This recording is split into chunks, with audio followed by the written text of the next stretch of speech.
Postoji mnogo biljaka koje vam pomažu u baštovanstvu, ali danas je reč o jednoj najfunkcionalnijoj biljci u vašoj bašti, a to je maslačak.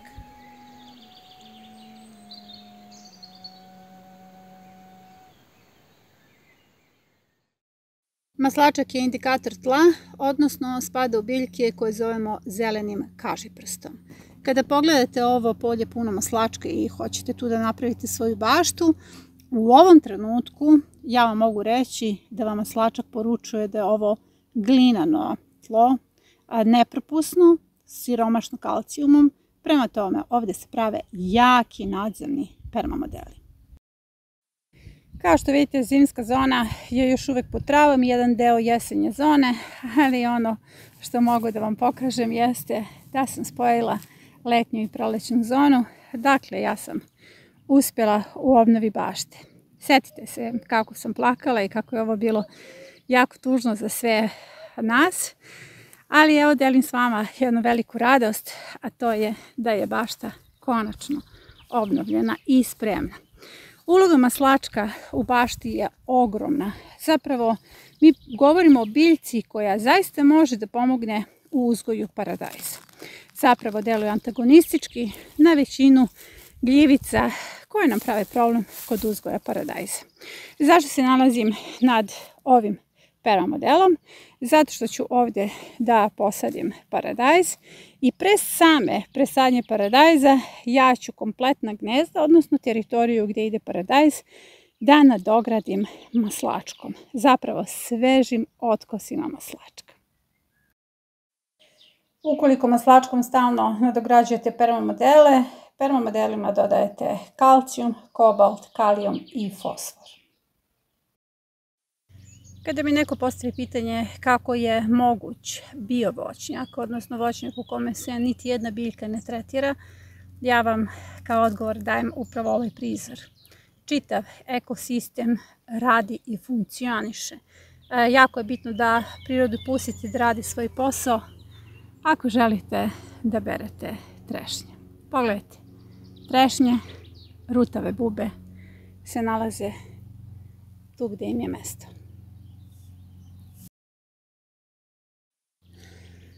Upravo sam došla da uberem maslačak za obrok, jer maslačak je jestiva biljka, o tome puno znate sigurno. Osim toga je lekovita biljka, ali o tome govore neki mnogo dobri ljudi, prema tome neću se mešati u tu sferu. Evo, ja sam ubrala pupoljke maslačka koje ću ukiseliti. Imaju gorko kiseli ukus, ko to voli može sebi da napravi zimnicu. Zatim ispuhovat ću cvetove maslačka, može da bude i slatka i slana verzija, i naravno listovi maslačka kao salata. Zašto to mogu da radim? Zato što imam čitavo polje maslačka oko sebe, dovoljno za sve predatore i za mene. Ono što ću još da podelim s vama u ovoj epizodi vezano za maslačak kao jednu veličanstvenu biljku jeste priprema prirodnog insekticida koji se najčešće koristi na balkonima, jer vi na balkonima ne možete da uspostavite predatorski lanac. Dakle, maslačak može da vam pomogne kad imate najezde, recimo, lisnih vaši. Čitava biljka se vadi, potrebno vam je 100 grama biljke sa korenom, koju ćete iseckati, skuvati sa 2,5 litre vode. Kada se sve to ohladi, procedite i time nerazblaženo tretirati biljke. Ujedno svoje biljke hranite sa svim onim mineralima koje sam danas spomenula u epizodi. Prilikom cvetanja maslačak luči etilen, a etilen ubrzava dozrevanje voća i povrća. Zato je važno ostaviti poneki maslačak u balkon biobašti ili usred permamodela. Uvijek mislim na urbane baštovane i koliko je zapravo njima teško, ali kada upoznate moć maslačka, onda vam sve postaje jednostavno lako. Siđete u prvi park, uberete maslačak, napravite insekticid za vaše biljke, jer na balkonu je nemoguće ostvariti predatorski lanac. Malčirate svoje biljke, vratite se na početak videa, vidjet ćete koje zapravo minerale ima u sebi maslačak i na taj način koristite resurse.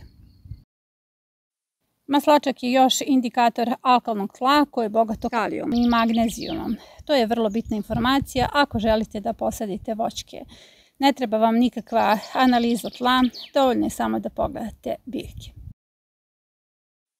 Od maslačka možete napraviti tekuće biljno đubrivo na bazi kalijuma. Kilogram mase maslačka, kompletna biljka se bere u 10 litara vode, fermentacija nekih 10 dana, nakon toga se koristi razloženo 1:10 sa vodom.